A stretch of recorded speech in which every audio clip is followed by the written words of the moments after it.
Start. मानवी जीवनाला योग्य वळण देऊन माणसाला खऱ्या अर्थाने माणूस बनविण्याचे काम संस्कृती करते. म्हणून मानवी जीवनाचा अर्थ लावताना संस्कृतीचा विचार करावा लागतो. प्रत्येक संस्कृतीला बहिरंग व अंतरंग अशी दोन अंगे असतात. भांडी-कुंडी, घरेदारे, दागिने, पोशाख, चित्रे, मूर्ती, रस्ते, यंत्रे, सणवार, उत्सव, चालीरीती, शिष्टाचार वगैरे मिळून अंतरंग बनते. अंतरंग हा संस्कृतीचा प्राण आहे, कारण माणसाच्या व्यक्तित्वाचा विकास आणि त्याच्या जीवनाचे साफल्य त्यावर अवलंबून असते. दोन्ही अंगे एकमेकांवर अवलंबून असल्याने वेगळी काढता येत नाहीत.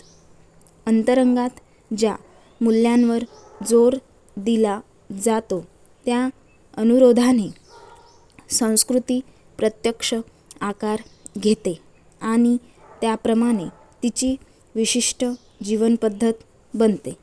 गेल्या 5-6 हजार वर्षात जगामध्ये अनेक संस्कृती प्रत्यक्षात अवतरल्या. भारतीय संस्कृती त्याच्यापैकी एक अतिप्राचीन व महान संस्कृती असून अजून ती संसार करीत आहे. तिच्या आयुष्यात आजपर्यंत अनेक चढ-उतार झाले, पण ज्या ज्या वेळी तिच्यामध्ये थोड्या व्यापक स्वरूपाच्या क्रांत्या झाल्या त्या त्या वेळी ब्रह्मविद्या किंवा अध्यात्म विचार हाच त्यांचा पाया होता असे इतिहास सांगतो. सध्या विज्ञान संस्कृतीने आपला संसार थाटलेला असून जगातील सर्व समाजाचे व्यावहारिक जीवन तिने साफ बदलून टाकले आहे.